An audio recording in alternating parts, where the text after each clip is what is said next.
I hate you guys.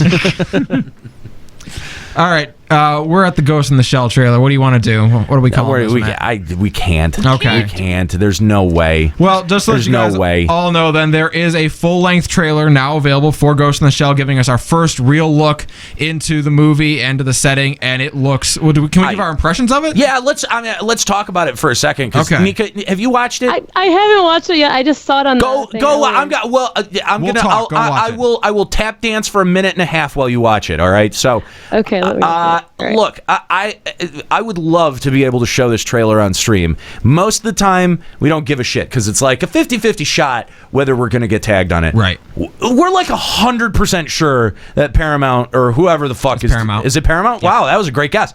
We're 100% sure that Paramount would not be happy with that, and it's also got a twist on a very popular music, very popular song. So I feel like there's no way that we couldn't get hit by it. But I want to talk about the visuals because like the visuals in this, I think, are stunning. It's Ghost in the Shell. It is Ghost in the Shell. Like, it really is. And we're at a point in our movie special effects, where this is possible now. But the thing that I was really impressed with was I was totally ready not to buy the bionic inserts on the face. I was ready for those to look like shit. Yep. I was ready for Bateau to look like shit. Yep.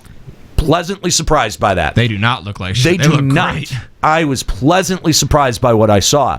Now, I just there's a way that the trailer is presented that I have some concerns about the narrative, a bit of concerns about the narrative. But in terms of visual style, visual presentation, it is dead on Ghost in the Shell.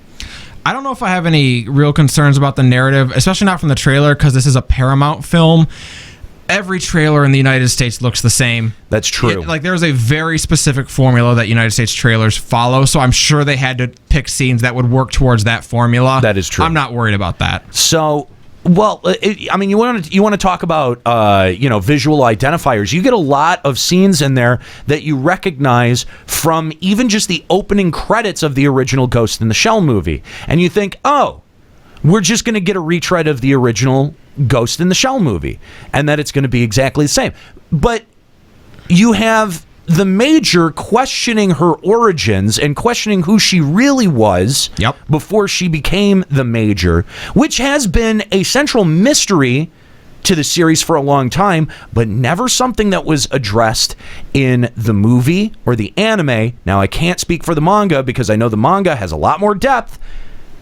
But someone in the chat, tell me, is this something that's addressed in the manga?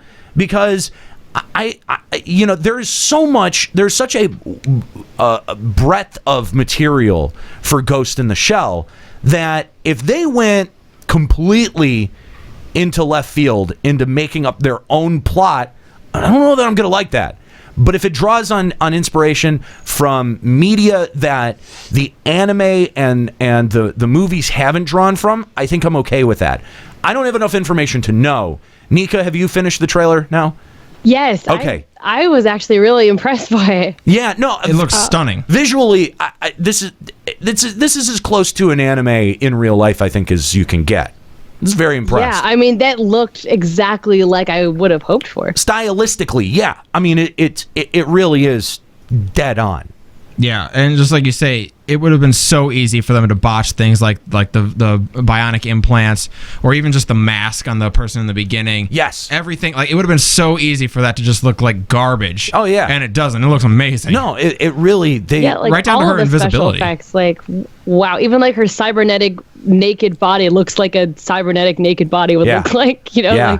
That was pretty cool. But again, we see a lot of visual identifiers that make you think the original film. You get the shot of her jumping off of the skyscraper. Mm-hmm. You've got her bionic body going through the pool and getting the skin that then is comes flaking off all at once. Yep. There are a lot of visual references to the original, but yet they're taking, I feel, the plot in a completely different direction from the original because nowhere in there is there any mention of the puppet master. Do you see any indication that the antagonist is going to be the puppet master? Whoever the antagonist is actually fully articulated. Do we need another movie about No, the we puppet don't. master? No.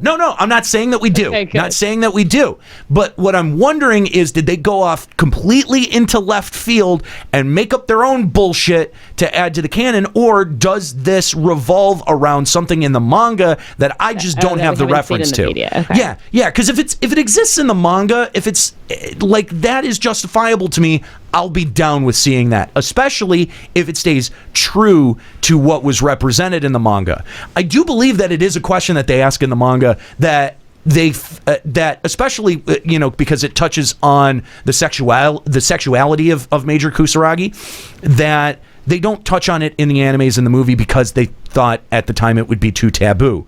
But that maybe now, because of the more permissive society in 2016 that we have, that this is an appropriate time to look at that part of the manga that has been subsequently ignored by the rest of the media. I mean, I know a bit about Ghost in the Shell. I love Ghost in the Shell. I've done a lot of research on it. It's not one that's not like Akira, where I jumped over and I was like, I'm doing the manga, because there's a lot of manga for Ghost in the Shell. So not all of it is easily accessible either. Well, let me ask you this, because it's hard to get you to go see a movie in a theater.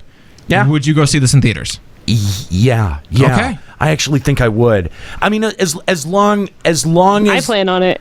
Yeah, you know what? Fuck it. Would. I'm in. That trailer, I'm in. You got my $9, my $13 if I go to the nice theater. I'll drop $13 to go see this film. It looks great. No, I think that I'm legitimately impressed by it. I mean, I also think are people, since this trailer's come out, since I didn't actually notice the trailer until today, is there still the backlash about whitewashing going on? Or are people finally seeing that, it does kind of suck they didn't pick an Asian actor, but it does encompass the feel of Ghost in the Shell? I haven't seen nearly as much of the complaining about that. Yeah, I think it seems to have died off. I think around the time the first we started getting those the 5 teaser clips. Yeah. I feel like that's when I stopped hearing those complaints. All of those cucks are too busy complaining on Facebook about Hillary getting defeated. Oh, great.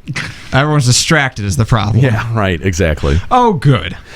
Yeah, that was a joke, by the way, if I needed to telegraph those who are too dense to get jokes. I watched the original Ghost in the Shell movie. I wasn't big on the anime or anything like that, but just like this to me feels a lot like how I felt about Doctor Strange. I never